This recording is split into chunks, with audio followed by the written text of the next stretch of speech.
Welcome to another episode of the Go Flush Yourself podcast with Jared Kirk and Matt Milbauer.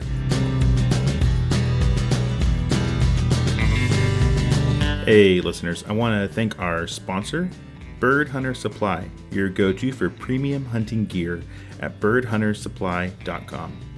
This family-owned business run by a husband and wife team from Idaho is driven by their love for bird hunting, dog training, and the great outdoors. For them, hunting is a treasured family tradition. Think crisp mornings in the field and the thrill of the chase and those irreplaceable moments with dogs, family, and friends. They've built Bird Hunter Supply to share that passion, curating high-quality gear to help you create your own lasting hunting memories with your crew. Whether you're a beginner or a seasoned hunter, Bird Hunter Supply has you covered with top-notch equipment from dog training tools to hunting apparel, backed by exceptional customer service to make your experience unforgettable. Best of all, they're deeply committed to preserving the wild spaces we love. When you shop at birdhuntersupply.com, you can choose at checkout to direct a percentage of your order to conservation powerhouses like Pheasants Forever, Ruffed Grouse Society, or Delta Waterfowl.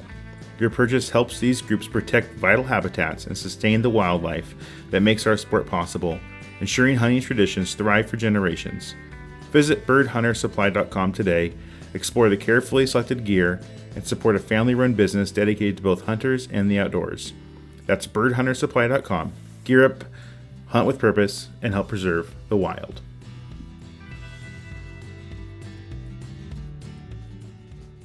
Hey listeners, before we get into the main part of the show, something else I wanted to bring up. You may have seen it on social media, but we have a new Patreon level. So we've always had the $2 a month Patreon level where you're just supporting the show. There's really no benefit to it outside of on our, we do have an extra channel inside of our Discord just for Patreon members.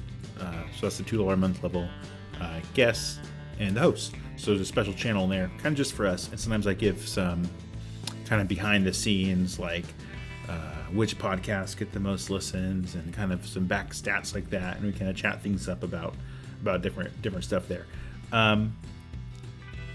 We've added a new one. And like I said, you may have seen this on social media as we talked about it. It's called the producer level. So the $2 level is called the supporter level now, which we do appreciate everyone who is a Patreon at that level. We try to make a low barrier of entry with only $2 a month if you do want to support what we're doing here. But having a podcast is not free. There's you got to pay for the hosting. We pay for Zoom. There's different things we have to pay for. You know, we're trying to get new microphones and all that kind of stuff.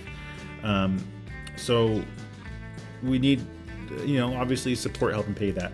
Luckily, we do have our ad sponsor as well. But with this new producer level, we are allowing for $6 a month you to be essentially a producer of the show. We producers in media often foot the bill for something and get their name in the credits, and that's essentially what you get here with this. So what you do, you sign up in Patreon, link is in the description, the podcast description, and you pay your $6 a month. And for that, also in the podcast description, you get your name. And it can just be your name. It'll say, hosted by, and I mean Jared's name, say produced by, and it can have your name, along with anyone else at that producer level. We can also link your name to a social media profile of your choice, Instagram, Twitter, Facebook, whatever. We can link it to a social media post, so maybe folks who go, oh, who are these producers? They can click in and see what you're up to as well. So just an extra perk there, and obviously you still get access to that Discord channel too. Something out there for you to think about if you like to support the show and get your name up in the podcast description as well every month that you're paid up on that. Any episodes come out that month, you'll be in that podcast description. So check it out. If you have questions on that or want to be more curious about it, feel free to reach out to us. Obviously, links are in the podcast description for our socials and for our email. Anyhow, with that being said, let's get into the show.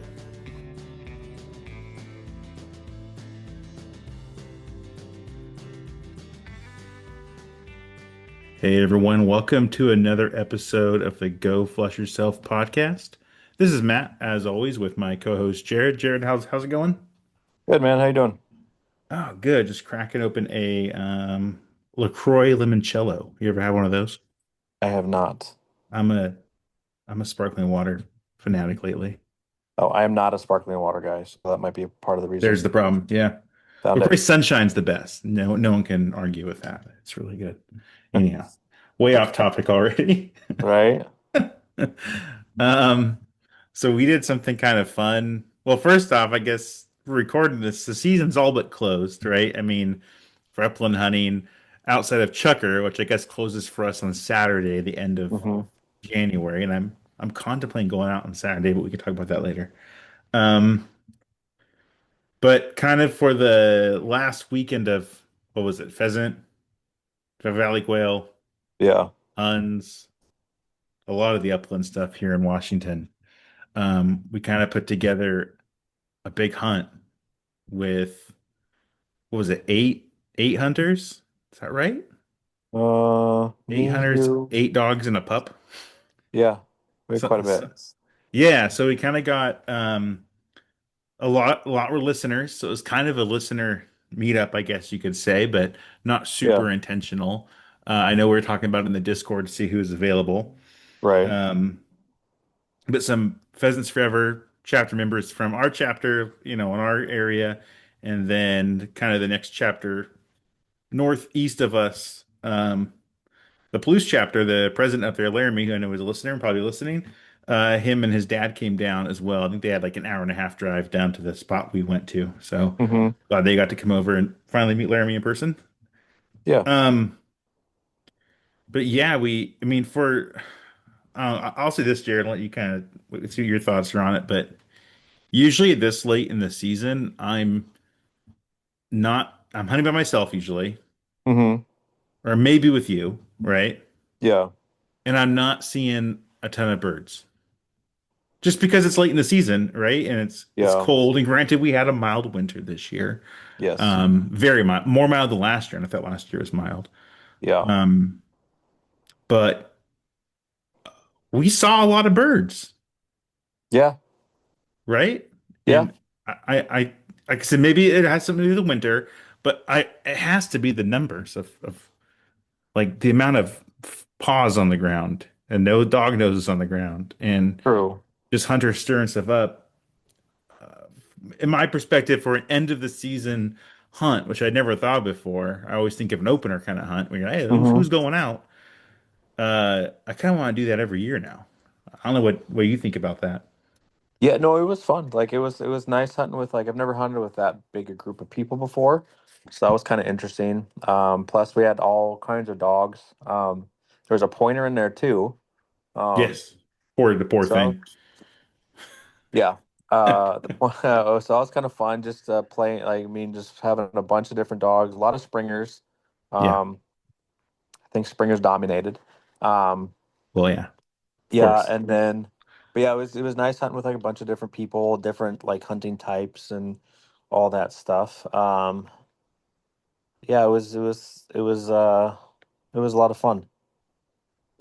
Yeah, it seemed like it was a bunch of people who are used to hunting by themselves or with like one other Yes. person. Yeah. Um, but so it was kind of a lot of people who kind of like wandered away at times, which was Mm-hmm. fine because we found each other again. We have cell phones.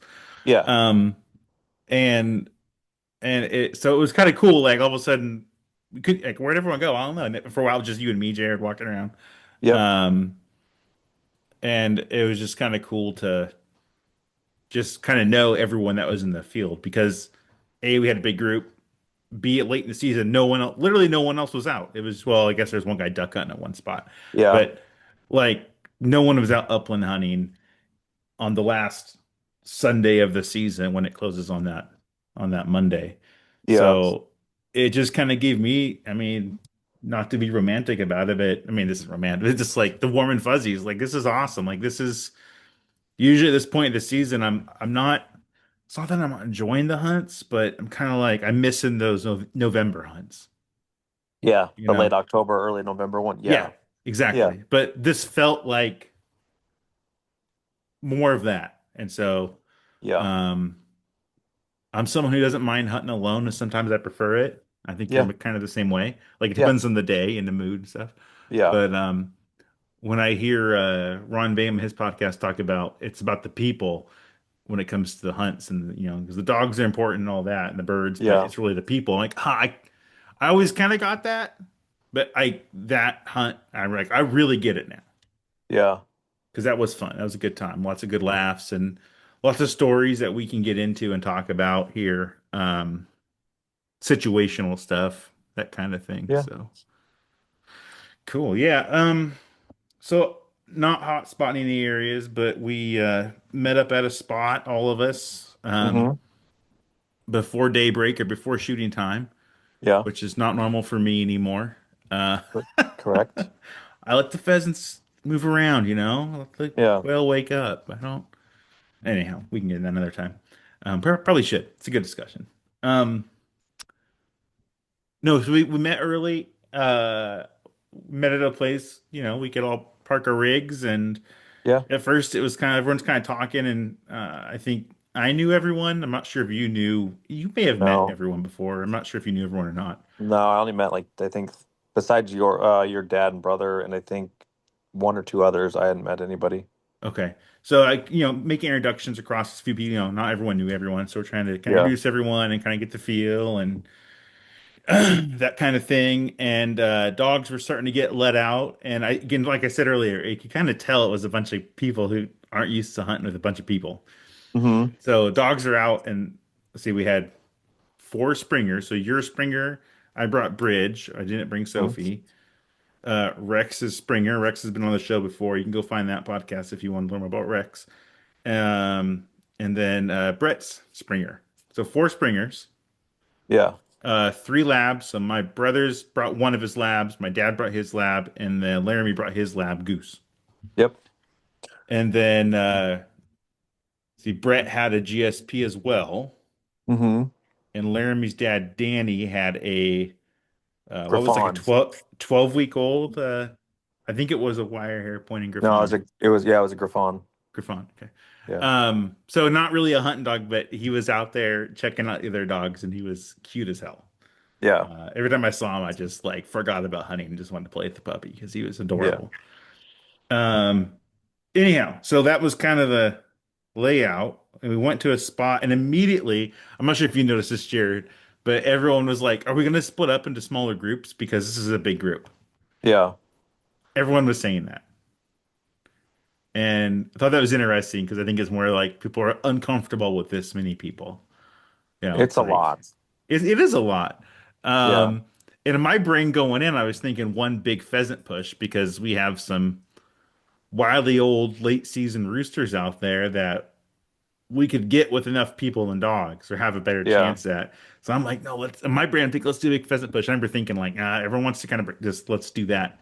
People get comfortable and meet each other and that kind of thing. Yeah. So we kind of split two sides of the land, and I think it was like 4 and 4. We could see each other's parties, but we were separated by like a canal and some geography.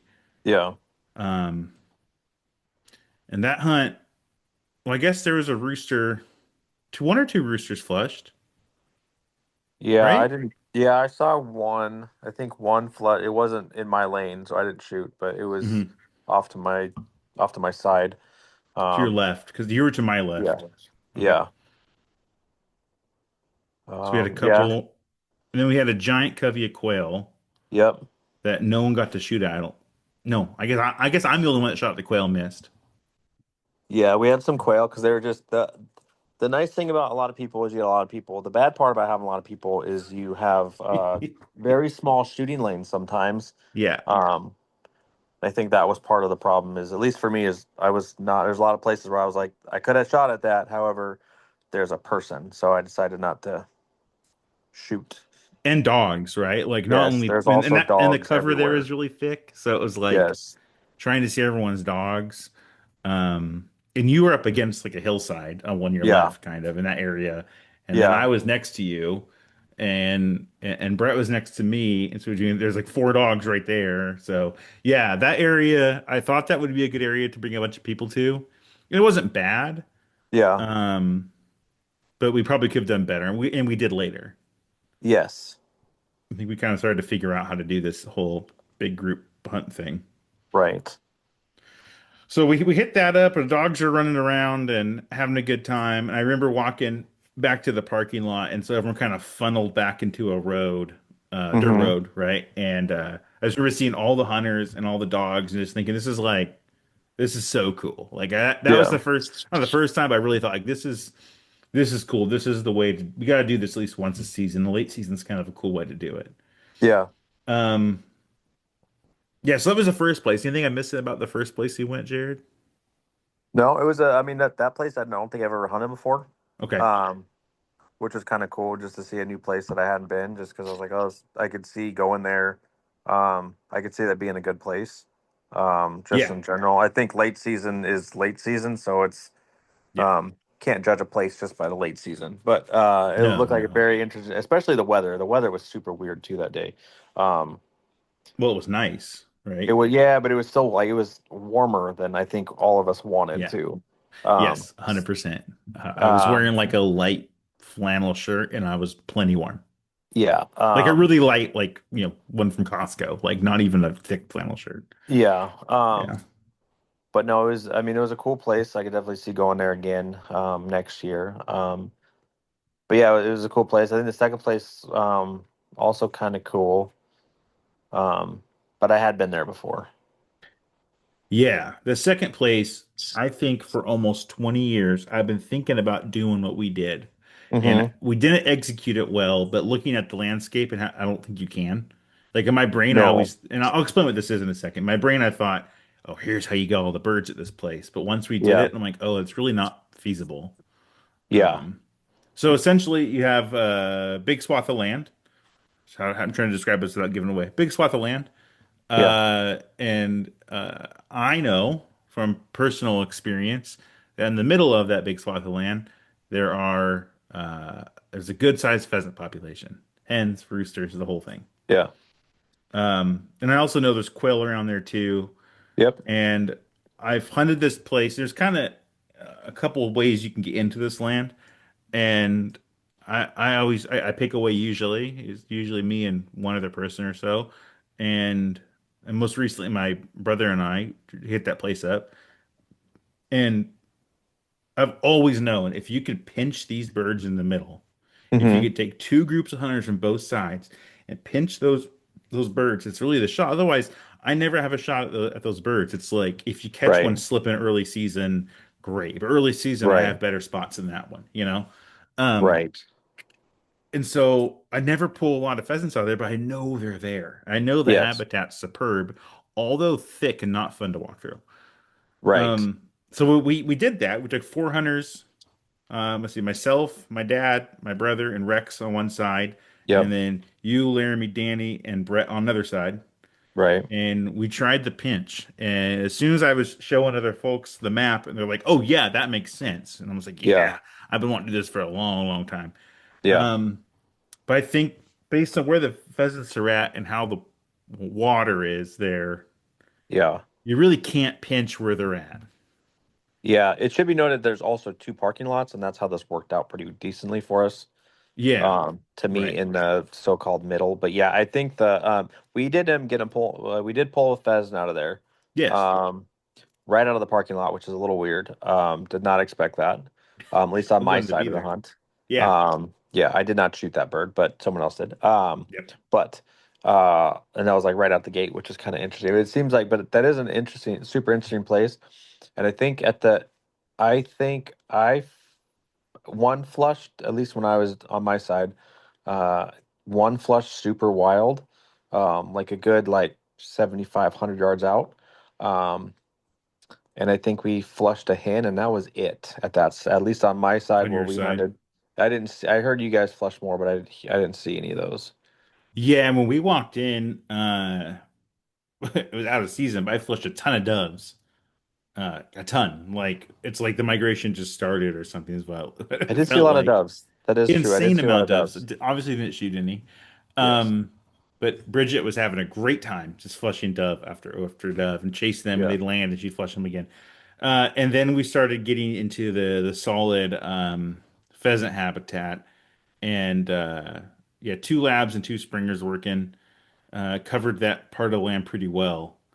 And yeah, we were flushing. I forgot how many now, but we flushed a handful of hens and a rooster or maybe two. I can't recall. Maybe one Mm-hmm. rooster before we found you guys. And where the geography and habitat kind of forced us to meet Mm-hmm. was not the pinch point Yeah. that I had in my head. The pinch point in my head is a different spot, but my group was too far to one side and we couldn't get any closer Yeah. due to the geography. So I was like, and once we got met each other, I'm like, ah, crap, this ain't gonna work. Because now we're gonna push in from one side where I know the Right. pheasants are.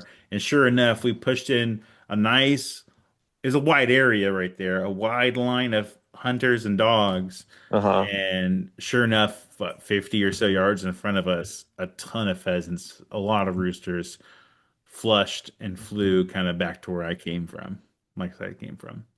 And we went over Yeah. to try to find them. We cannot find them on the way out. Yeah. Those birds know what's up. I've been chasing those birds for, like I said, a couple decades now, trying to get them out of that little honey hole Yeah. to no avail. So they win again, and I even brought in what I thought would be the perfect scenario, and they still won. So kudos to those birds, I guess. Good for them. Yeah. But lots of hens, which was like all of us were just like, oh, these hens, this is awesome. Yeah. This late in the season, like hopefully they can make it through the rest of this winter and keep going because there is other public land around there that I know those birds get off and onto. So, Yes. and even non-public land, but if it helps the pheasant population in that part of the state, then great. Yeah. But yeah, so that was not a bust because we pulled a bird out of there. And Yeah. obviously we're all having a good time and there's a little Griffon puppy running around and it's just having a ball and it's fun to Yeah. watch. So it was all smiles at that point still. I don't think anyone was too like upset that we only had one bird between the eight of us after two spots. No. No. And it was getting close to that point to about, what, 11 o'clock a.m. Yeah, I think it was all about 11. Right in there. And we Yeah. lost three hunters. So my dad and brother left and they had other things going on in the afternoon. Yeah. And we lost Brett, which Yeah. Brett, if you're listening, we gave you a hard time. We're gonna keep doing it. We'll do it for the next Pheasants River meeting, but he's the one who got the rooster, then he bailed. So Yeah. we gave him some crap about that. But Yep. no, I think his Springer was looking pretty worn out. So Yeah. I don't blame him on that. Yeah. Um, and then really, even though those folks left, I wish they'd stuck around because the hunt felt like it really started. Yeah. I mean, I think it should be noted, and this is just because it's because I find it funny. The place I decided on going You're right. was I'll the give you all the best credit. place. Was It the was. best place. So It I'll was. take the credit there. Yep. But yeah, I think the where we ended up the last place we ended up going was like that place was on fire. Oh, it was so That much was fun, dude. awesome. I've been thinking about it almost every day since that hunt. Yeah, that was a great day. It was a Yeah, great hunt. I mean, um, that was fun. yeah, it was a lot of fun. Yeah, and an interesting spot that like I think is kind of one of those. I've been there, I think, one other time this year. Hmm. Um, but I think it's kind of one of those spots that does get hit, but I think it's a spot that just does that gets like almost forgotten about, I guess, for lack of a better term. Because it's Yeah, kind of been like a weird, not in a weird area, but there's like other places around it that are like hit maybe harder. bigger or more well known, I guess is a better term for it. Yes, Um, yes. because it's a little harder to get to. And it takes a little, I mean, the last handful of times I've been there, I flushed something Yes. not far from the parking lot, Yes. whether it's a covey of quail or a rooster or even just a hen. Yes. So I would think that would, if a hunter went there Yes. and went out and saw something flush, you'd think they'd keep pushing in that area, but I don't think I they don't do. I don't think they do. And Yeah. where we hunted, Jared, I haven't Yeah. hunted that far into the area. If not ever, it would have been when I was a kid following my dad and my uncle. Right. Yeah. And I was just like trudging Yeah. along with my BB gun. But I don't remember. I remember going there a lot as a kid, not a lot, but a handful of times as a kid, Yeah. and thinking this place is huge. Like it takes as a little kid's perspective, like this takes Yeah. forever to walk all this. It, Um, yeah, I mean, it is a big, it's a very large area, but the nice thing, I had hunted that far back before because that's yeah, generally how I hunt it. right. Um, Shockingly, I know that's weird for any of them, but, But yeah, I generally hunt that. I have hunted that, and I had a pretty decent lay of the land, which is nice. But yeah, Hmm. the amount of birds we got into, I mean, granted, we got into a couple pheasants. I don't think no, that's not true.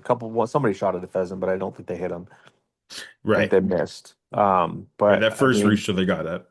yes, but I mean, there was a lot of quail. My God. A My God, lot of dude. The quail amount of quail and the size of the coveys. was it was ridiculous. Thinking back, we probably should have shot more quail than we did. Oh Uh, hell yeah. But we got it, I mean, not a good amount, but we all put some in our game bags. I mean, so I think yes, most of us at least had some in their game bag. So yes. But man. yeah, the amount of birds and which was crazy, and then just the mixed bag opportunity that we got ourselves into, which was God. absolutely nuts. Oh, it was Um, fun. It yes, that was place is such a super fun place to go that even I kind of sometimes forget about it, I guess. same.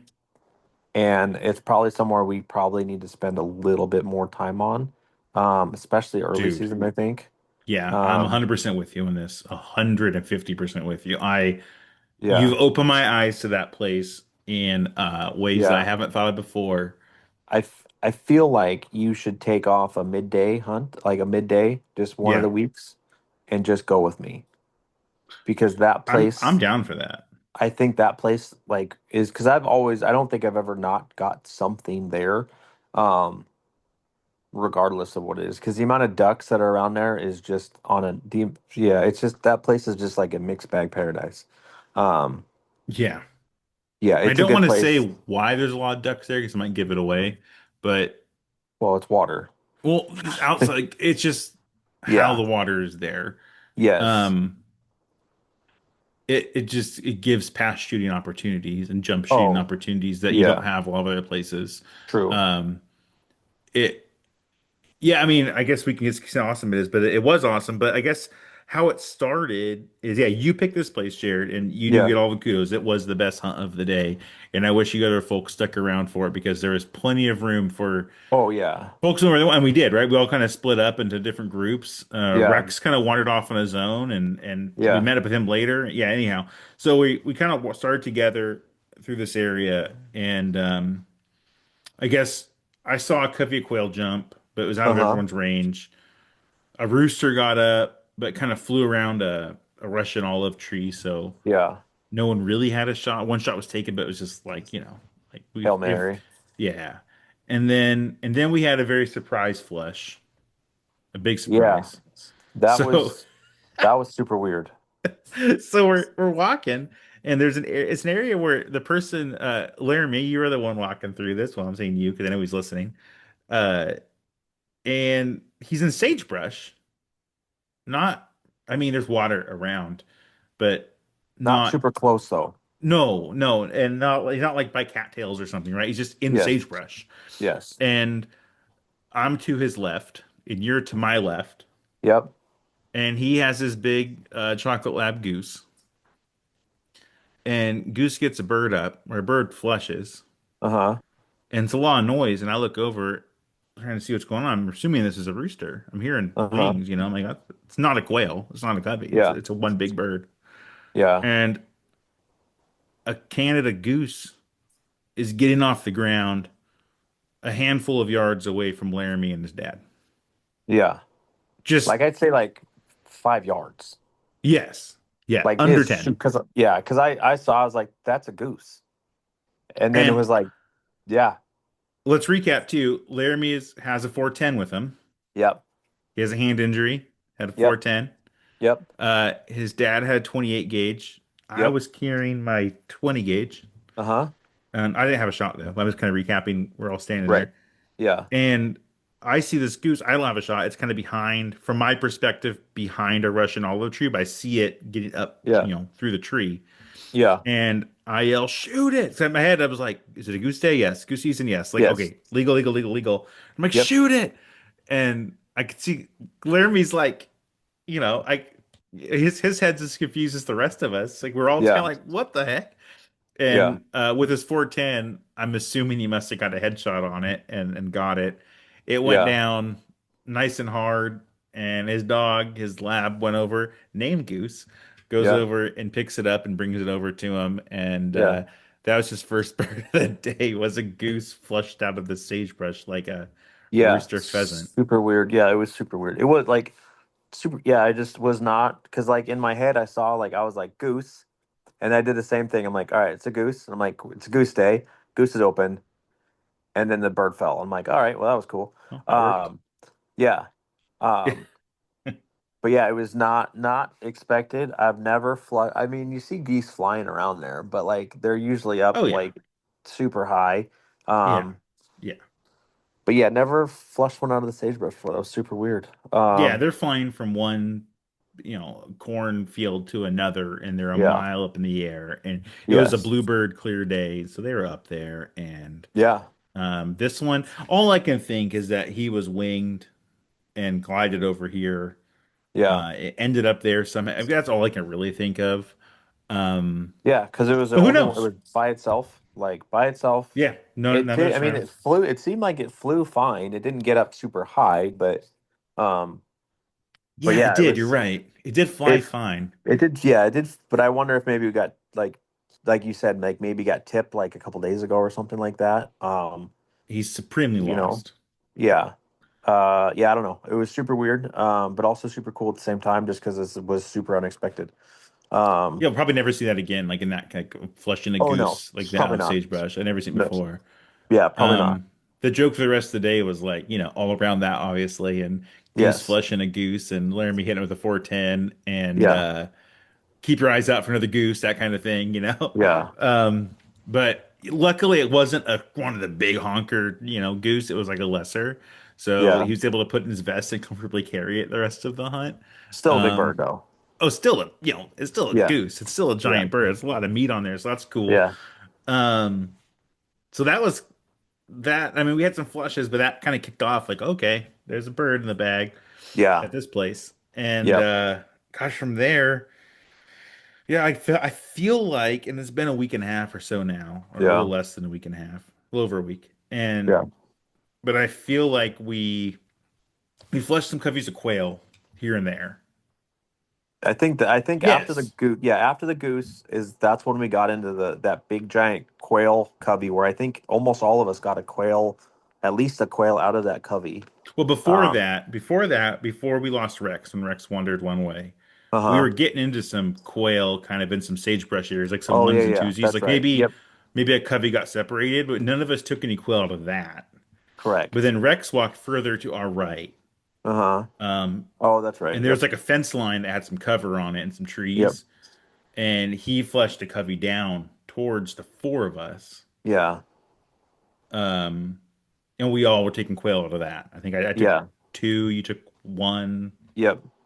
I forgot who all got quail, but um, Bridget had a retrieval one I picked off the ground because it like fell. They were flying at us, so it fell like right next Yes. to me for the most Yeah. right behind me.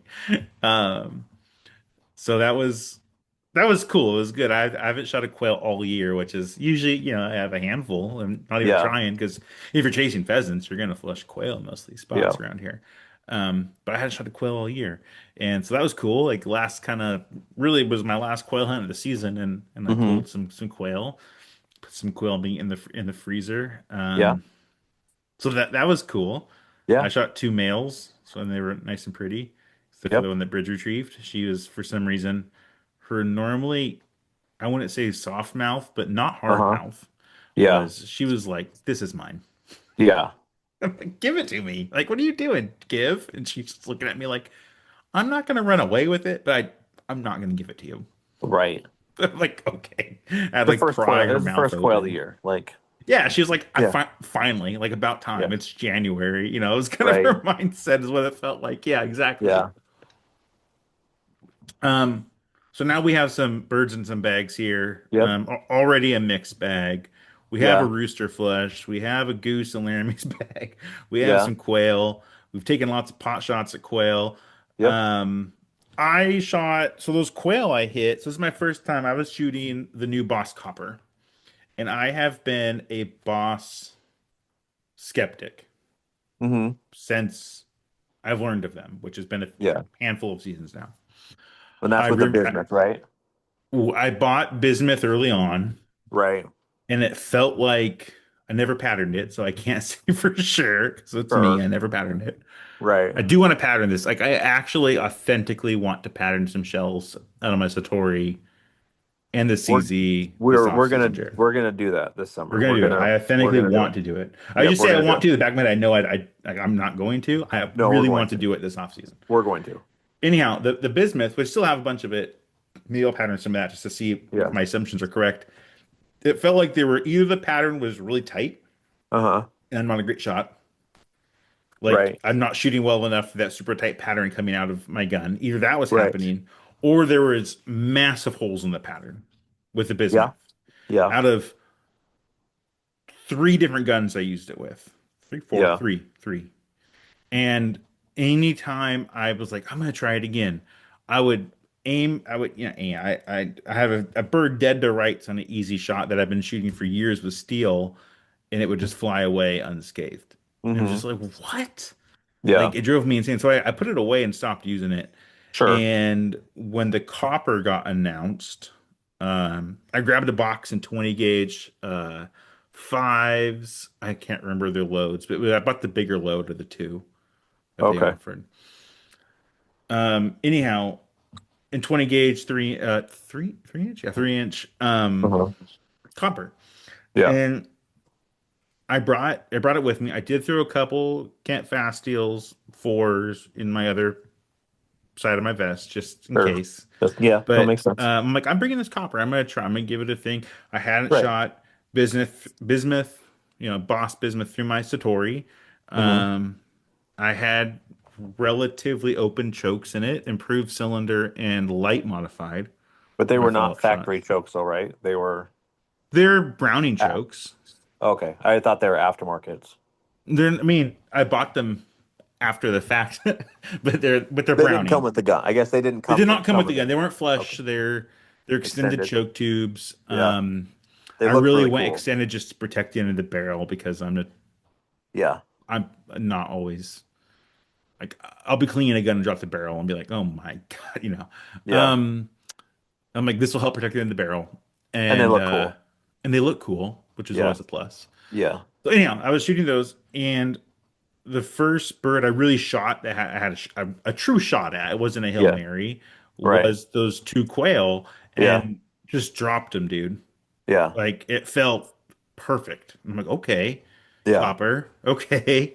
Like Right. I'm here, I'm hearing it, and this Yeah. could be something. Sure. Um, I guess we could skip to the next part. So we got kind of crazy with Separated. quail for a little bit, Yeah. and then we got crazy with ducks. Well, we got separated. It was me and you, and Okay, I think yes, right. Okay. we kind of split off at two different Yes. spots. I think I told them there was a place. I think I kind of directed them to a place where I've seen ducks in the past. Right. And kind of I think we kind of went off to like a slightly different direction. I think we just went a different direction. Yeah, we started Um, walking and ended up yeah, separate. yeah. And then I think I know where you're going with this, but I remember seeing a duck just flying, and I said, "Matt, there's a duck." Um, It was like the first duck we've seen in range. Maybe we've seen some yeah, flying in yeah, groups up high, like yeah. geese. And it was But yeah, because you were to my right of me, and I was like, and you had the yes. shot, so I was like, Matt, duck, shoot it. Um, and And it yeah, was with them far. It was like that was I mean, it was kind of like it was probably outside of the like not outside of range, but at the it edge was of the range. it was edge. I Yeah. remember thinking that. I remember thinking Yes. that's hittable. Like that's edge of range is essentially what I Yes. was thinking. Yeah. And I'm gonna shoot. Uh-huh. And I shot and hit him with copper out of my improved cylinder, and that Yeah. duck just dropped. Yeah. Like that was a good, probably solid 40-ish yard shot. And I gave a second shot Yeah. because in my brain I'm like, there's no way that's Yeah. like it's winged. I need to take this down. But I'm Yeah. pretty sure my second shot didn't even hit it. No, it was a pretty solid. I mean, the first shot was a pretty solid shot Yeah, because it was it after I shot second pretty quick as it's like I yeah. don't like that's a far shot. I'm gonna hit it again just to Yeah, yeah. not lose this thing. Right. Although it's a duck, I mean, I'm used to pheasants. It wasn't going to go anywhere, and Bridget was going to be on it, so it Yeah. wouldn't have mattered. But regardless, Yeah. I don't think I hit it with the second shot. I may have. Yeah. Doesn't really matter. It fell. No. That first shot would have dropped it. It was Yeah. dropping it. Um, and yeah, I went over and got it, and it was. Yeah. I mean, I think it was slightly alive still, but it was hit hard. Yeah. And that's when I was like, all right, Copper, I'm in. I'm sold. Like, No, I it's think I said to good. you, Jared, I don't care if it's psychological or not. I am in Right. on this. Yeah. Um, which is cool. Yeah. Which is cool. I want to give Boss a chance. Yeah. I like their business model. I like what they're doing. Not a Yeah. sponsor, not, Yeah. Yeah. but I I I like the Yeah. idea of what they're doing. I like these alternatives for non-toxic shot. That's not Yeah. steel. Yeah. And if copper's working for me out of my Satori with those chokes on that day, and hopefully in other days as well in the future, next season, I'm Yeah. in. I'm Yeah. in. No, it was, So I mean, that was pretty cool. And then, yeah, I think the rest of the day was ducks. it was all ducks, man. We were It just was all trying to ducks. jump ducks and pass shoot ducks. Yeah. We didn't get any more ducks. We flushed one more rooster pheasant without a Yeah. shot. Right. Um, Um, I imagine we probably saw another covey of quail, but I think so. We ended up getting like a lot more ducks. I should have a lot more ducks. a lot more ducks. I probably should have shot at more ducks and I didn't get any, but there was like, I remember like seeing, like, I think I saw you, I was watching you shoot and I was like, this is really cool. And I was like, I had a shot and I just was like watching you shoot for some reason. I have no idea why. Um, I um, mean, it the- happens. I've done yeah, that. I've done yeah. that. But the amount of ducks that we shot, like we saw, like, yeah, that was a crazy amount of ducks, and it makes me want to go back there and Oh, yeah. actually try duck hunting there. Like decoying or I don't know if I'm, but not wearing orange, like oh, actually, okay. Okay. Yeah. actually going out, like tried to jump shoot them, and I thankfully I didn't because I thought the season was a little bit longer than it was, but I was going to go out again until I realized that the season was over already. So I was like, Yeah. all right, well, never Closed on mind. Sunday. Yeah. Yeah, and I was working, so but yeah, I was like, I'm gonna try and actually go, like, and actually just try to jump shoot some ducks there. It's great. It's a hike, but it's great. I mean, it's not a huge hike. I mean, I did No, it, it's not super bad, but but it's not just right off the parking lot, but no, you can, yeah, man. I'm sold on that. Like, there's a lot of us throwing our orange hats down and trying to duck under trees, yes, um, to no success. At least no success of ducks in the bag. But there's also a lot of jump shooting. yeah, Um, and if our springers kind of caught on to what we're doing a little more, we might have had a little more luck too. yeah, Because for they're a not, second we kind of found a yeah. little dugout area and sat and kind of waited, but the springers were like, "Let's go find birds." Well, yeah, that, and they're all wearing, like, my dog's got orange on him. Hmm. Like, your dog had orange on her. She did. Like, Yep. we're wearing all orange Yeah. hats, orange vest. I had an orange sweatshirt, like, or an orange jacket, I think. So I'm like, we're not exactly being like super stealthy, which I don't think helped us because I know there was a couple birds that, like, I was like, oh, maybe, and then they're like, nope, Yeah. and like noped out of there like 80 yards when I think they realized what was underneath the trees. So Yes. yeah, but we Yes. did end up seeing a lot. Like, there's a lot of birds, and I wanted, like, because of the way that thing is, like, the land is set up. Like, I got a couple ideas for next season. I'm pumped, dude. I'm pumped. That's a great Yeah, spot to yeah, go anytime. I mean, if we went there in January and saw what we saw and even pulled out what we pull out of there, yeah, uh, anytime during the season, that's a great spot to go if it's going to be like yeah, that at all. I mean, yeah. we could have had a lot of ducks and a lot of quail. Yes, had we shot better. Had we shot better, had we spent a lot of time there. We got there like at 11:30 or noon probably, Yeah, and we hunted until the end of the day yeah. at 4 or whatever it I mean, was. I mean, we're only there for like a couple hours, and I think we only even, I think we were, I mean, we maybe got half of that place, maybe. Not even. Or Not probably not even. even half. I think we No. probably made it to like the halfway spot of that spot, but in that area that we hunted, we probably hunted 25% of it, maybe. Yeah. Um, Maybe. Yeah. Yeah. I see what yeah, you're saying. maybe. So yeah, I mean, that place is it's something we yeah, like I said, I got a couple ideas for next year on how we can, I think, maybe do it a little better. Um, Even just me and you, if you and Yeah, or whoever else comes. But yeah, I think we yeah. that's definitely a spot that I want to try to hit a little harder next year. Um, but yeah, And it's honestly, oh, go ahead. no, you're fine. Go. I was gonna say with multiple groups of hunters Yeah, with the ducks, it worked out because there's like yeah, the mallard that I shot at, or one of us shot at, both of us shot at or something. yeah. They're like I'm thinking that is out of range, but like Right. barely, and I shot, because you do. Yeah, And then it circled around and Laramie shot it. yeah, Like having those multiple hunters around that area where those ducks were, and even the quail, yeah. was part of the reason we saw so many birds, I think. True. Yeah, We because had it gave everything everyone. moving a lot. Yeah, And that's everyone, true. if something was out of range for us, it was in range for someone else. True. Um, like that, like Rex flushed all those quail we got into that we all started taking birds out of Yeah, that covey. He didn't get any of them, but he flushed them up and they flew down towards us to try and get away from him and his springer. yeah. So No, it was super cool. It was like a nice like cap to the season, I think. 100%. I've never had a cap like that to the end of the season. Yeah, So it always goes, it doesn't go out with a bang. It always goes out with a whimper, yeah, as bird numbers dwindle at the end of the season and yeah, excuse me, and the birds are smart and yeah, that was an awesome way to end it. And I'd like to do it next year, in a similar way, or even yeah, I don't know opening day with all those people because there's already a ton of people out for opening day. But I like to meet up with some different groups opening day. That same group, that was a good group of guys, and yeah, I'd love to get out and kind of touch base with everyone where everyone's opening day and kind of see what's up. yeah. I think it'd be kind of cool to do kind of like a mid-season, like a Oh, November-ish, dude, I'm aboard with any of this. Yeah, it was a and great then time yeah, no, it was fun. I enjoyed it. Um, for sure. yeah, it was a good it was a good end of the season. Yeah, Yeah, yeah. Um, yeah, no more birds to the freezer. I mean, I'm not a big lover of hunting ducks. Not hunting ducks, of eating duck.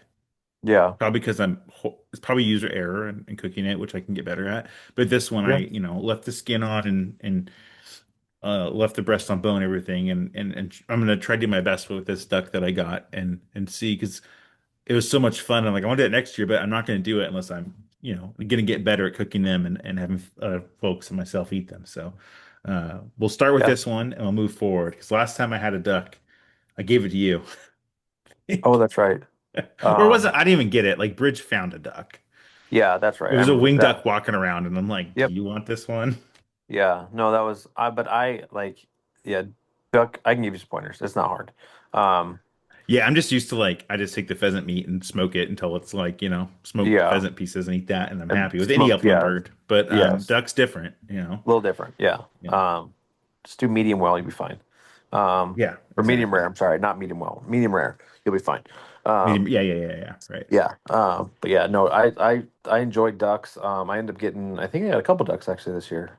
Um, yeah, we haven't really talked. I guess I know I think about it, we haven't really talked like since a bunch like for a while about some of our hunts, but or our earlier hunts. Yeah. Well, tell Me about it. When Um, were you getting ducks earlier? Because like I got I hadn't seen ducks in range at all until that one. that's true. I Not that I guess my tried much. last. Well, my hunt before. So I guess I bought a new shotgun. I guess let's go into that. I Yeah. bought Oh, a new yes. Let's shotgun. talk about that. I bought a new shotgun. It was super stupid. I'll be honest. Super dumb purchase. For hunting, if hunting wise, super dumb purchase. Okay. Anyways, Gotcha. I ended up buying because it was a gun I've wanted for a long time. I have no idea why I've always wanted one. Probably because of, misspent youth watching cowboy action, cowboy shoots and cowboy movies. Anyways, I ended up buying a Stoger 12 gauge coach gun. Um, that was on sale for Black Friday. Ended up getting it for like I think it was under 300 bucks. It's double barrel, 20-inch barrels, double triggers. This one for some reason has a synthetic stock, and it's got improved cylinder, modified chokes on it, like fixed chokes or whatever like that. Um, Bought the gun, ended up having to wait I think it was like 3 weeks because of all the holidays and stuff like that before I could actually pick it up. But Ended up picking it up. And then the next day I had off, so I was like, all right, I'm just gonna go hunting. We'll see. It's late season. I'm just gonna take this ridiculous shotgun out with me to go hunting. Yep. Just because why not?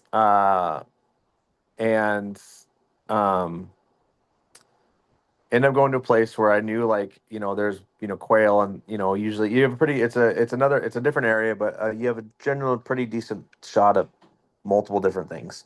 Yeah. Um, End up getting a bunch of quail, and then 20-inch barrel side by side is not the greatest at swinging. Um, it doesn't really flow very well. And I was not used to the safety or the double triggers or anything. So it was bad Right. combination all around. Um, Where's the safety on that top tang? yeah, it's on the Tang. Okay. And like it was literally like the day before I picked it up, cleaned it, played with the trigger a little bit with some snap caps and the safety, and that was it. Sounds Didn't even perfect. shoot it. Yeah. Exactly. It's like total. It was, yeah, it was dumb. Anyways, missed. I don't know how many quail with that thing. Either I wasn't like getting down on the gun as much, um, trying to swing these short, like snub nose barreled shotguns and stuff is not. It's It's gotta not be great. tough. Yeah, it's not. And it's me. It's 100% me just not getting down on the gun. Because I Hmm. ended up shooting a duck with it. I ended up going around this spot, and it was a jump shot of a duck. But anyways, it was a bufflehead. Um, Ended up coming around this little cattail marsh thing, and this bufflehead flushed, and then the gun came up, safety came off, pulled the trigger, and it dropped. And I was like, wow, it's cool. Um, Not what I was expecting. Pure, I guess, pure instinct or whatever like that, and it worked out. Anyways, Right. um, it was actually out in this little lake thing, and then Bones just went, saw it drop. Bones went straight in the water. Swimming, which is super cool to watch him do that because that's not something we've ever even worked on. But yeah, he went to went into the water to try to go get it. The duck uh, was like not quite dead and dove, and I kind of like was like, oh no. I kind of lost hope a little bit because I was like, this is something that's Bones is not never done this before. Uh, but Bones kind of circled for a little bit and then waited, and the duck came up. Bones went right to it, grabbed it, and came right back to me. So I was super cool. Watching them have like no fear whatsoever, jumping in the water, swimming and finding that duck, and then coming right back out with it. That was super cool. It made me want to go duck hunt a little more. But yeah, so that was super fun. Ended up getting a duck, and then I don't want to talk about the amount of quail I missed with that gun. I I bet. mean, the I like was literally when I got done hunting, I was like, had I had my 870, I probably would have shot a limit. Like the amount of quail I saw was Oh. absolutely ridiculous. But I didn't. I brought a new shotgun. Um, and all that. I do say it did make me really appreciate having a side by side, which is really cool. Yep. And I was like, man, I probably need to buy one that's actually got like legitimate barrels. Right. Um, Right. and like, and I'm like, I think I want to, it made me kind of want to try an actual, like, pick up an actual side by side, like either a CZ Bob White or something like that, or I think you one of the other should. ones. Yeah, it was really kind of cool. Like I don't know, it was just kind of cool. So it made me think of that, which is kind of nice. And then I'm trying to think. I think the other duck I shot was one I talked about before. Um, but yeah, I think I like looking back on this season. I think I only shot like one or two pheasants this year, maybe three. I can't remember. Um, the rest has been quail. I shot a lot of quail this year. Um, but yeah, that was yeah, So I'll tell you, I think you posted your new shotgun on either Go Flush Yourself's Facebook page or on yours or yeah, something. On Facebook somewhere. And it was on that day my brother texts me and goes, I have the text pulled up. He said, "What's up with Jared's new shotgun?" Like, because it's not a traditional wing shooting gun. no, And I said 20-inch barrel side by side in synthetic black. At the same time, these are the yeah, texts that we both sent at the same time after that. Jake said, "Perfect for him." And I said, "The most Jared gun ever." yeah, no, it make it, yeah, it. it makes sense. Like It does. it's the ridiculous. Yeah, I don't know. It was just kind of one of those like kind of like on the whim, kind of like, and I never really buy guns on the whim. I usually always like thoroughly research them and stuff like that. Sure. But like But they're not that expensive. there, it really wasn't, and it was kind of like one of those guns that I've always like, even like as a little kid, like I've always talked about buying one. Sure. Um, just Yep. because they just, I don't know, it just nostalgia, cowboys, whatever you want to call it. And I was like, dude, this one, I was like, it was like, I can't not buy this because it was like stupid cheap. And I'm like, I was like, even if it doesn't work, I was like, I mean, it's a side by side that's got dual triggers. Like, I'm pretty sure if something breaks on it, I'm pretty sure I can fix it. There you go. Um, and then Stogers are used in cowboy action shooting like all the time. And those guys like absolutely like shoot the crap out of their guns. So I'm like, Really? it I didn't know probably that. can't be. Yeah, a lot of guys shoot Stogers for like the cowboy action shooting, Okay. at least from what my research and stuff like that. And I found all sorts of little parts and all that stuff already for it and stuff like that. So, um, Cool. it'll turn into like a little project gun or whatever like that. So, Love it. but yeah. Yeah, so I mean, I had two limits of roosters early. And like I said, I had no quail, no ducks, or anything else. All I had was these six roosters. Not all that's great. That's Yeah.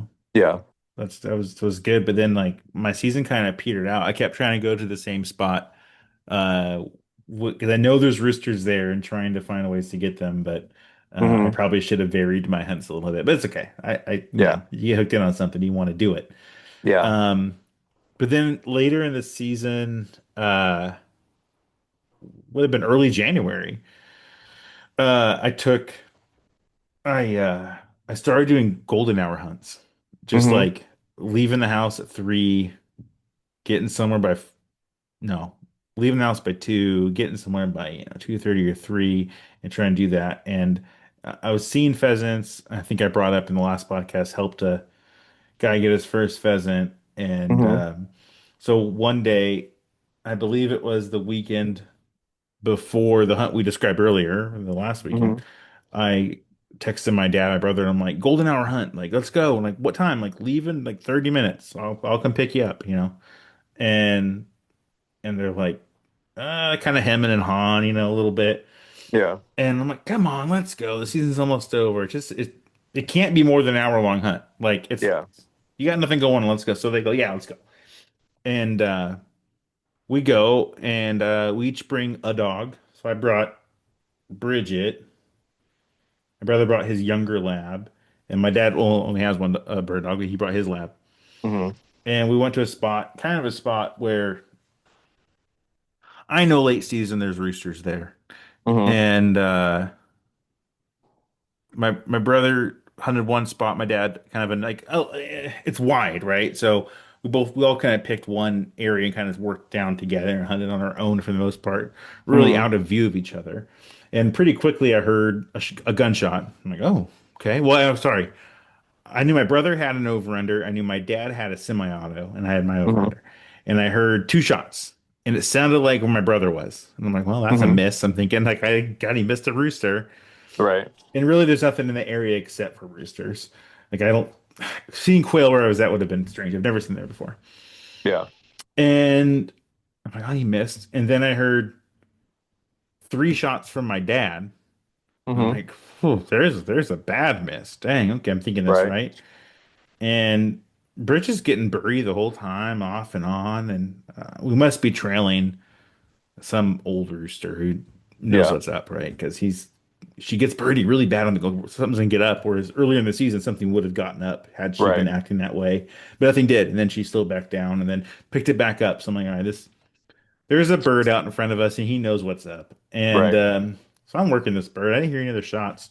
And it getting close to the end of the day, I mean, shooting time happens and you're done. So I kind of Yeah. make a big loop and come back to the truck. And then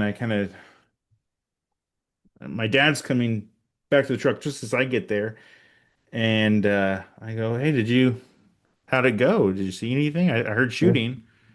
He has a big smile and he's like, oh, his dog's named Echo. And he's like, Echo, Yeah. Dad probably listened to this. Hopefully I tell the story right. But he said, a bird got up, a rooster got up, and he shot. He must have been having me shot 3 times. Hmm. Goes and it hit the ground, and we went to go get it, and it was gone. He's like, when it got hit, it kind of did a wiggle, like a butt wiggle, like it wasn't down, you know? Yeah. It got peppered, but it was very much okay. Mm-hmm. It hit the ground and it ran. He's like, and then Echo's about Bridget's age, so still relatively young. Right. But a dog with a damn good nose. And so she tracks this bird for a ways and finally finds it, grabs it, and brings it back to him. It was one of his favorite retrieves, I think, from her so far. That's And she had a cool. great one earlier in the season too for us. I think I brought up in the podcast where she kind of Yeah. army crawled into a hole. But man, it was cool. He was so pumped up about it. So I'm like, oh, we got like, look, I'm glad you came with us. We got a bird. Yeah. And so we we got I'm like, oh, that's great. And I'm like, I'm pretty sure Jake, my brother Jake, I think he I think he missed a bird. I heard two shots. And then I see he calls me and I'm like, what are you doing? He has his son with him, his youngest. Mm-hmm. And I look way over on this kind of hilltop, kind of in the background. He's like up, I see him up there, and I'm like, what are you doing over there? We're past shooting time. Oh, we are? Oh crap. Okay. I better head back before it gets dark. So Yeah. he hikes back, and my dad and I are kind of waiting, just chilling at the tailgate, chatting, looking at his bird, taking some pictures. And then Jake comes back with his son and his dog. And I'm like, did you miss that bird? I heard shots. Mm-hmm. And sure enough, no, he has this bird with him. No, he brought his oldest lab. So his oldest lab's like, I don't know how old she is, 12 or 13. And every year, last couple of years, he's like, this is probably her last season. But she gets out again and she's a great nose. She knows roosters better than most dogs do, just from her Right. age and experience, right? And and so he has this beautiful big bird. He's like, I think this might be her last rooster that she retrieved right here. And he Mm-hmm. goes, and she made a great retrieve on it and brought it right to me. And so he's like, maybe this is where we shut the book on her and she's retired from hunting and that kind of thing. He's like, Yeah. if it is, that was a great way to go out with the sunset and this retrieve one bird on a hillside with his son with him. Like, That's cool. so it was cool. We got some great pictures of him with that bird and his dog, and his son. And, yeah, guys, it was just a great hunt. And like, they were like, well, my dad was like, I was really hoping I'd hear you shoot down there. We each get a bird in this, within an hour, however long we're hunting for. Like, Yeah. well, yeah, I wasn't so lucky, but like I was teasing him because it's like, yeah, you guys didn't even want to come. Right. It's And usually how it works. it was like it wasn't even an hour. It was like 45 minutes by the time we got Yeah. there. It was a golden 45 minutes we called it. And no, it was just cool though. It was cool getting out with my family and Yeah. just that quick hour or 45 minutes in the evening of getting out there and then pulling some roosters out in January was Yeah. pretty cool. They're wild. Well, I mean, Yeah. almost all these birds are wild, but Yeah. these are smart and educated. I'm trying to say, like these Yeah. birds know what's up, and they've escaped a lot of hunters, a lot of Oh yeah. coyotes, a lot of dogs, and to pull those ones out late in the season is big. Yeah. It's That's very cool. satisfying. Yeah. Yeah, yeah, definitely. Yeah. Well, anyhow, Jared, is there anything else you want to touch on in this episode? No, I I mean, had one more thing I want to talk about. yeah, I'm trying to think. I guess I don't know if we were talking about. Did you get any like gear for Christmas or anything like that? Any that you tried out? Oh, what did I get for Christmas? I did get something. Now I can't think about what the heck it was. Geez, how about you? I did. I got my wife bought me Pike Gear Oh, Tongass. I think it's their waterproof jacket. yeah. Um, yeah, it's yeah, it's like their little shell, I guess. Mm-hmm. Um, she got that for me. I took it twice now with me. And it's awesome. I will say, absolutely awesome. Nice. Um, yeah, like yeah, that's coming with me all the time now. Well, Um, I saw it on you at when we went on the hunt we described earlier, the big yeah, hunt.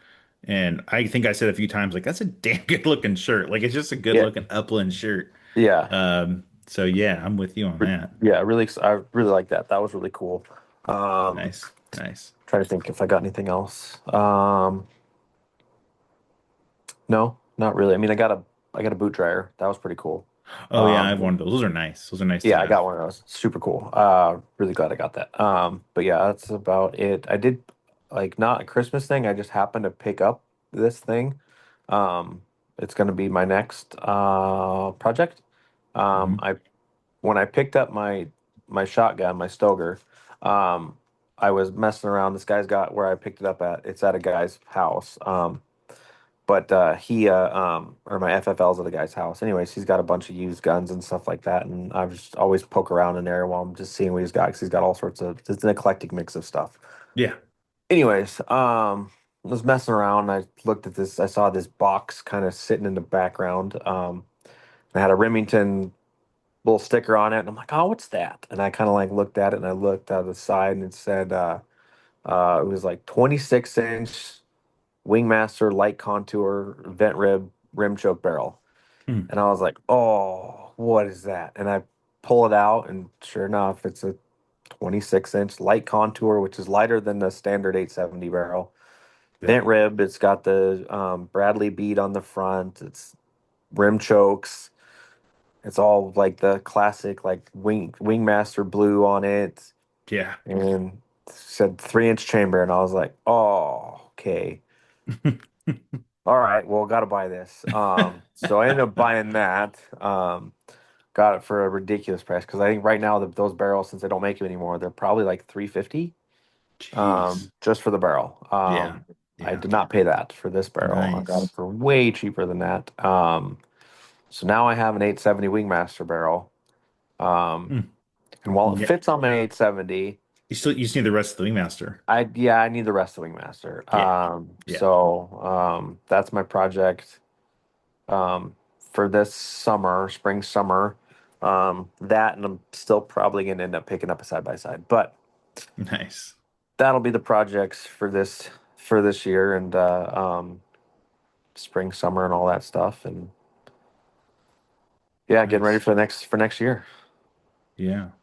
Well, like I Yeah. brought up, I think on an earlier podcast, maybe I didn't. I can't remember now. I picked up a pair of Crispies Uplander Pros. Oh, that's right. Um, the first time I wore them, I'm like, holy crap, these are like perfect. Like they were Mm-hmm. perfect. Mm-hmm. And the second time I wore them, I got a good blister on my heel. Mm-hmm. My left heel, I could feel right away. I thought, well, I know I didn't tie that boot tight enough. These are newer Mm-hmm. boots, so that was my bad. Second time, I tied them both tight, got a good fit on them, and still got a blister on my foot. Mm-hmm. So I was wondering, if anyone's out there and experienced that, I'm not giving up on the boots anyway. I'm gonna wear them around, in the off Yeah. season here and kind of get built in. And but so much so this last hunt I went on, I wore my old boots that I hate, and the Crispies are definitely better. But I knew these Yeah. other ones are broken in and weren't going to give me a blister. We're going to be out all day. Yeah. Um, so I wore those. But yeah, kind of a downer on those. I think it's a small one and just a speed bump because they're otherwise they're awesome. They're awesome. Yeah. But I got to figure that out and what's going on with them. Probably just an insole issue, and you just pick up a different insole. Probably, well, that's the thing is the first time I went, I used the insoles that came with it, and I could tell they weren't great, Right. but it was fine. And I bought Right. new insoles, and the two times I had the new insoles in were the times I got blister. Oh, well, that's an insole issue then. Yeah, I think so. Yeah. Like, I didn't think that until you just said that. I haven't connected those dots. Maybe I'll put the old Yeah. ones back in for now. I think you solved your problem. So I'm glad I Um, brought that up on the show. yeah. Uh, yeah. No, the Krispies are. I was looking at some of those. I think they were the ones I looked at were the Nevadas. I think which the ones I Yeah. was looking at. Um, Hmm. Definitely gonna get pair like probably get a new pair of boots this year because I think this next season I think it's gonna work out to where I have more time to hunt. So Yes. Well, let's talk about that too, Jared. This is we were kicking around Montana, and I kind of took a stance after a new rule in Montana that I didn't want to go, but maybe I do. I don't know. I'll keep it sure. open for now. Okay. But essentially, for those that don't know, um, Montana has a new rule where out-of-staters can't hunt. I don't know if it's all species. I was just looking at upland birds, but Right. within the first 10 days of the season. Yeah. So for us, there and it's me, I'm just thinking about pheasants. I know those other species. So I'm just going to talk pheasants because I know the Mm-hmm. dates on it. Right. Their pheasant season opens the weekend before ours. Uh-huh. in Washington, which works out great if that rule wasn't there, right? Which is what I've done Right. in the past. Is you Right. go there a week before yours opens, you have a great time hunting out there because there's tons of roosters Hmm. amongst Huns and Sharpies and everything. And then you come back here for opener the next weekend, and what a great couple of weekends in a row, right? Right. Um, but the way it lines up now, or sorry, usually they're just 2 weeks before ours. So you can Hmm. come back to a quail hunt because quail's open, and Yeah. then do your pheasant. Right. Um, but the way it lines up now, out of state opener, whatever you want to call it, opening Hmm. weekend there, even though it opens like on a Wednesday, I guess, for out of staters, Right. is our opener here, which that's the best weekend to hunt here. And I like hunting here. I like hunting Right. locally in Eastern Washington. And Right. so I was like, well, why would I go to Montana? Like, when I go to the next weekend, well, that's the second best weekend to hunt here. Like, I don't, I don't know. I'm not, I understand why a state would do that. That's a Right. hunting destination. Like, I get that. Yeah. Um, if I was a local in a hunting destination, I might feel similar. But luckily or unluckily for us, we have a good amount of birds, but not enough for someone to drive all the way over here after them. We are not a hunting destination state. No, we're not. Like, there's birds for us to chase as locals, but no one's paying money and time to come over here and hunt our No. birds. No. Um, so I understand it, but at the same time, like, I know those little towns get a boom from hunters coming in, and I True. know people will still go Yeah. because people will go, especially guys with with pointing dogs, will Yeah. go after Sharpies and hunts because that opens even earlier, you know. Right. So I could see them going for that 10 days after, Hmm.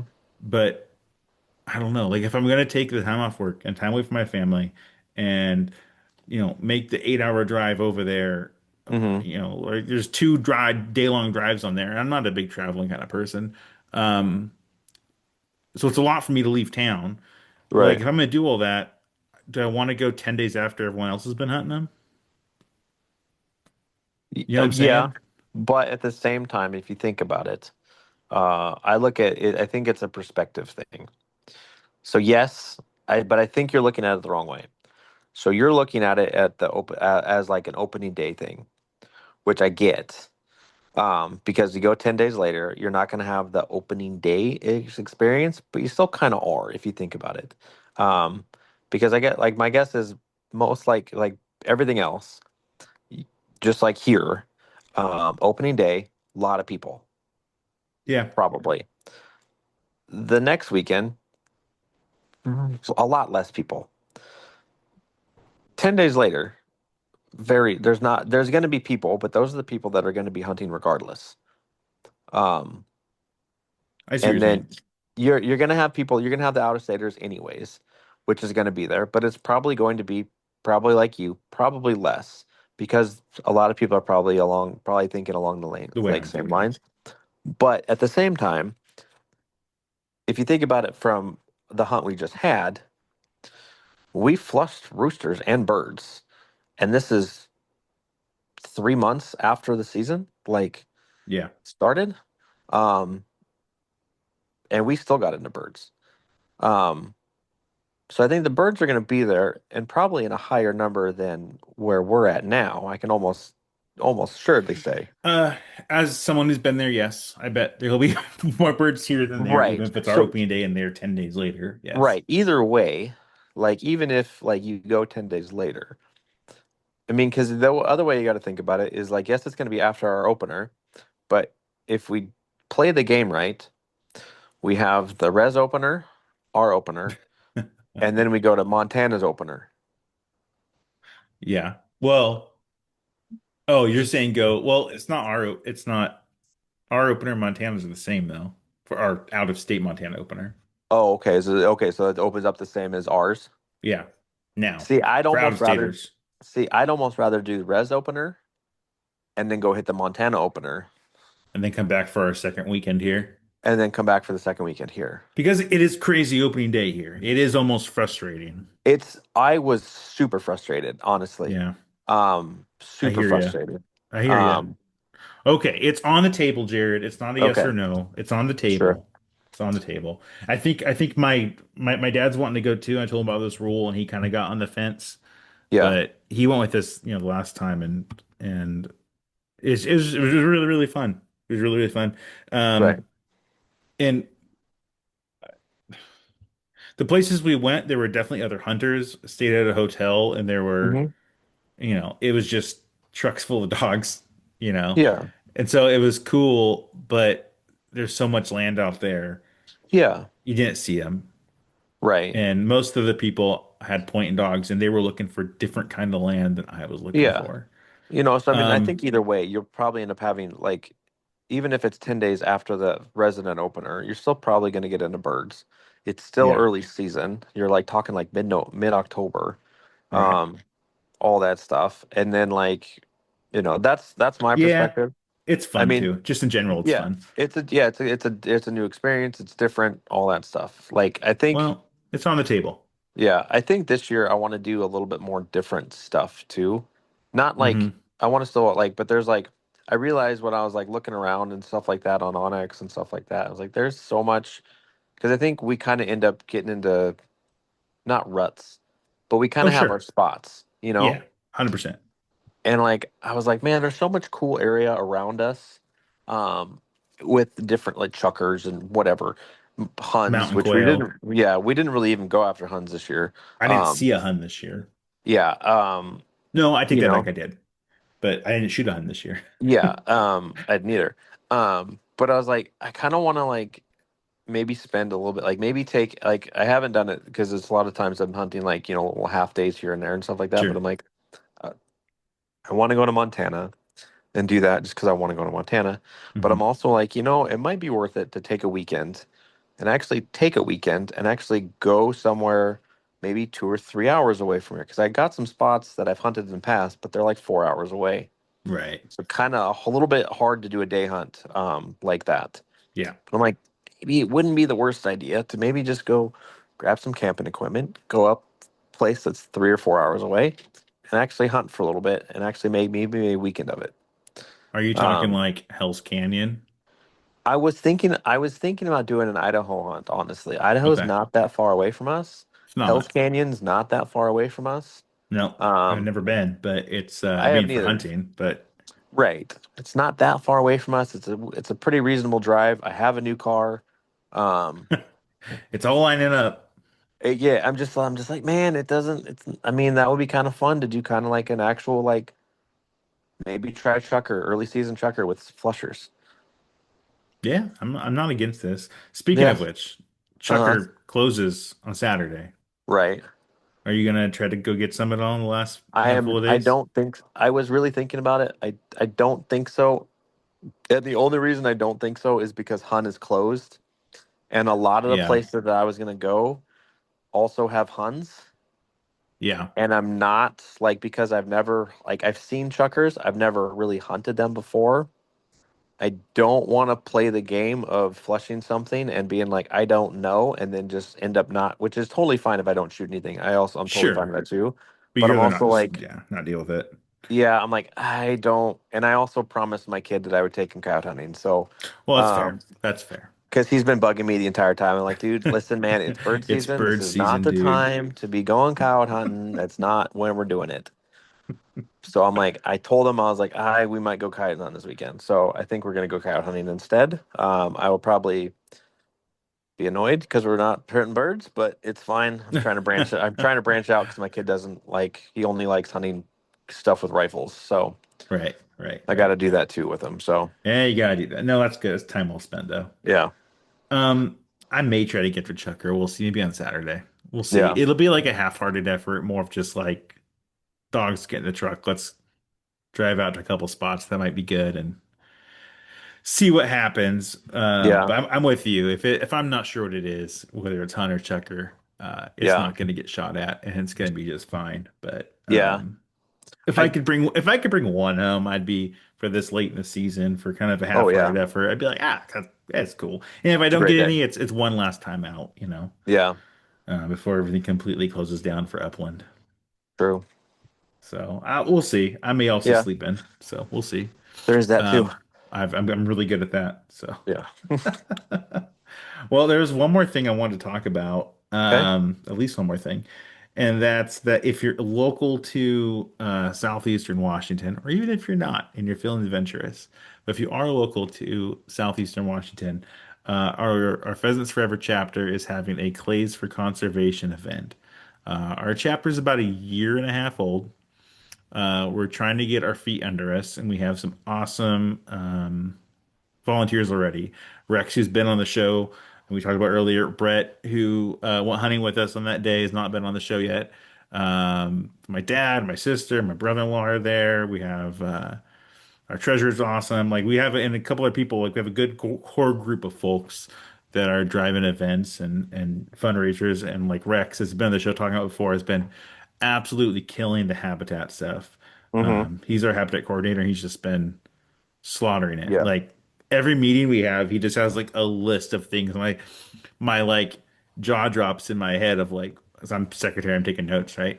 And I'm just like, how, geez, man, like it's so cool. Anyhow, Yeah. he always has something going on for Habitat. Anyhow, we have this event coming up. We're trying to raise some more money so we could put that back into Habitat. And if you don't know about this, about Pheasants Forever, being the chapter thing is that if a chapter raises money in that, all of that money stays with the local, with the Mm-hmm. chapter. So we keep all of that here in our counties, Right. Benton and Franklin counties in southeastern Washington, for those not familiar. Um, which is awesome. Like what the Mm-hmm. national gets is if someone buys a hat online or a membership, obviously that's the money that goes to the national. Yeah. But anything we raise through ours, we don't have to give anything back to them. So it also gets to stay here. Anyhow, we're doing a Clays for Conservation event. We have a handful of people signed up. We only have 30 slots opened. So if you're interested in coming out, it's March 28th in West Richland, Washington. If you go, I'll put a link in the description, Mm-hmm. so people can sign up and see the address where it's at and stuff. But it's from 10 to 2 that day. Uh, Entry fees only $60, and that gets you. We have all the clays there, and we're gonna feed you lunch. You just got to bring shotgun shells, and obviously safety equipment, safety glasses, and hearing protection. Mm-hmm. And then Jared, I believe you're gonna be there.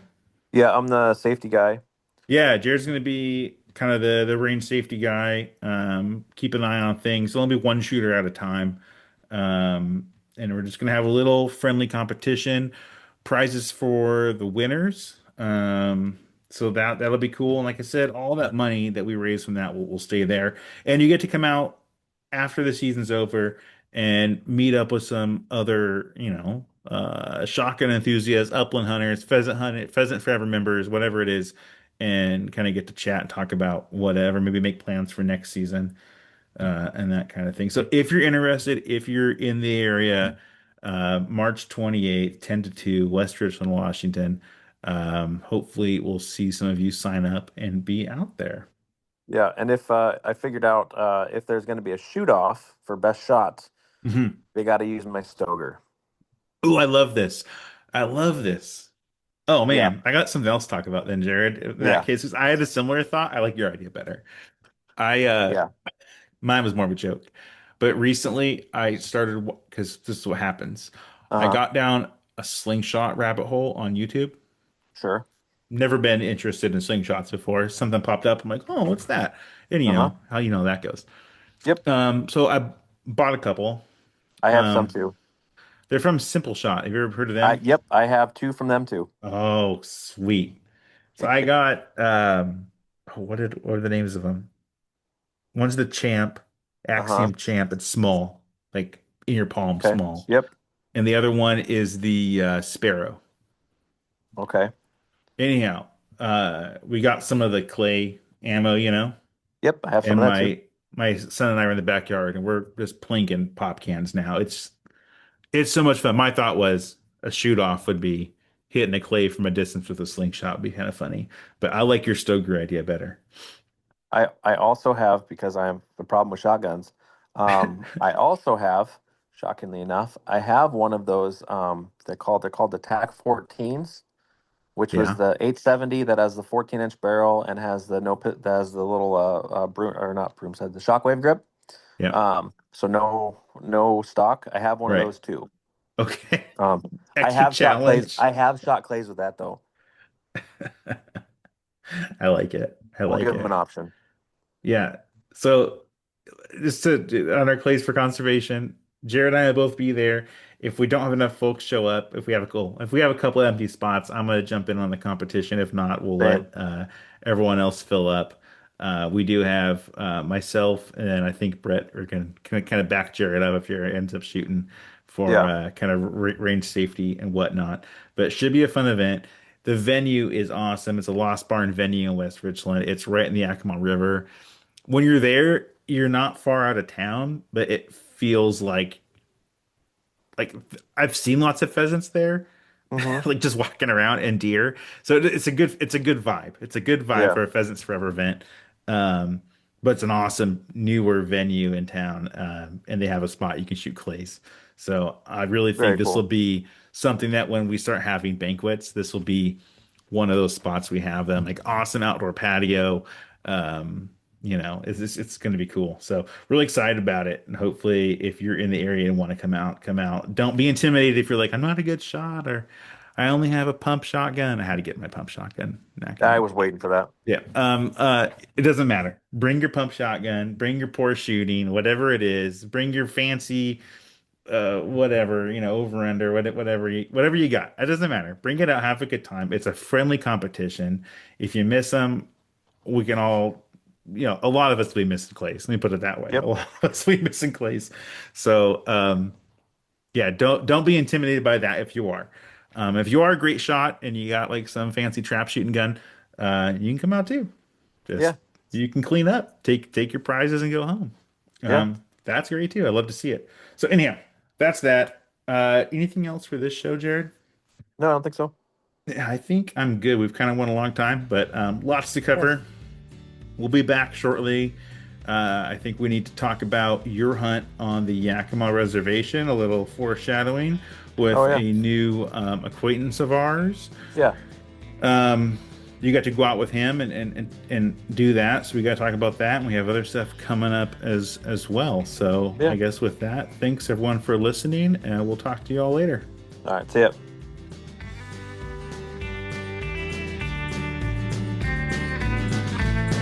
Thanks for listening to the Go Flush Yourself podcast. You can continue the conversation on our Discord server. The link is in the podcast description. You can also follow along with Matt and Jared on Instagram and Facebook. If you want to support the podcast, you can subscribe to the Go Flush Yourself on Patreon for the easy monthly cost of only $2. You can also check out our shop and pick up a Go Flush Yourself sticker, shirt, or other merchandise. All links are in the podcast description.